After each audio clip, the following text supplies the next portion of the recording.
Welcome to Her Remarkable History. Remember, to support our channel, please subscribe. The missing body of Henry VIII.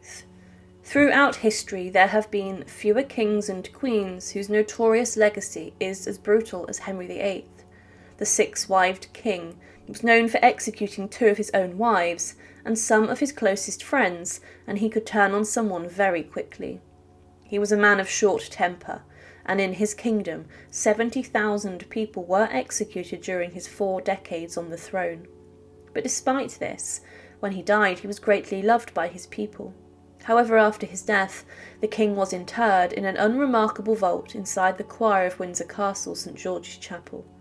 But his reputation in the history books from being a brutal monarch persisted. But one way in which the Tudor king was commemorated was with a display in the longest-running exhibition, which can still be seen in the Tower of London.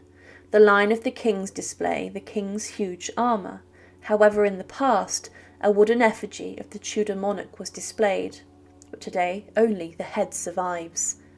The line of the kings was first put together between 1688 and 1692, and the Board of Ordnance decided to create an exhibition that promoted the Stuart monarchy.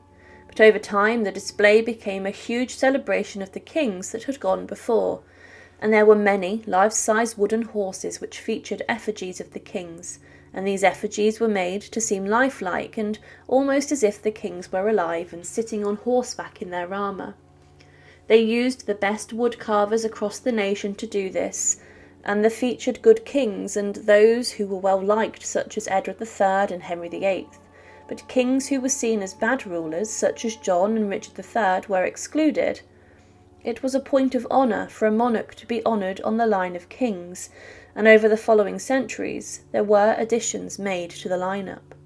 However, Henry VIII was immediately placed upon the exhibition, and the carvers who made his effigy would have been given instructions to make the Tudor monarch look powerful and mighty on the horseback.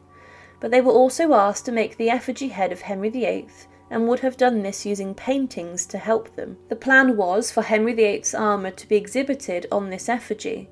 Within a few years of Henry VIII being crowned, Henry had a silver and engraved set of armour made for him by a Flemish or Italian armourer inside the new Royal Armour Workshop at Greenwich. Inside the line of kings today, there are a couple of suits of armour that are exhibited that belonged to Henry VIII. One of these was a huge and lavish suit which features some incredible symbols of the king's royal family and heritage, including Tudor roses, and also there are the initials K and H intertwined, those being the king and his first wife, Catherine of Aragon. But there is also another suit of armour on display that belonged to the king in his final years, and it shows the physical deterioration of Henry VIII. The first suit of armour was made when he was young and considered a strong and handsome monarch, but it's the second suit that is much larger, and would have been worn by Henry when he was an obese and bigger man. It shows how he changed in his last few years. However, the line of kings today shows both these suits of armour belonging to Henry, but there is another artefact which is captivating, that belongs to Henry VIII also. The effigy head of the king which was exhibited along with his armour can be seen, and this shows the king looking rather lifelike, with his facial features being similar to that of many portraits of the Tudor monarch. The effigy head of Henry would have had a helmet placed on top, and it would have secured to the effigy's body, which was then covered in the armour and placed on top of the horse. However, today only the head of Henry VIII's effigy is on display, meaning that somewhere the body of the effigy has gone missing. Of course, it could still be in storage inside the Royal Armoury's collection. However, there is a possibility that along with other effigy bodies it has been lost to time. This is the case with the effigy body of Henry VIII's daughter Elizabeth, who was accepted to be inside the line of kings. We know that the body was on display and was sat on top of a horse, but during the Second World War it's believed that a number of the effigies and also the wooden horses were moved out of the Tower of London to Whitehall and underneath Whitehall for their safety, away from the threat of bombs dropped from German aircraft. During one attack, there were a number of artefacts linked to the line of kings which had been moved but were affected when a bomb landed nearby and showered them in rubble, damaging a number of their horses beyond repair.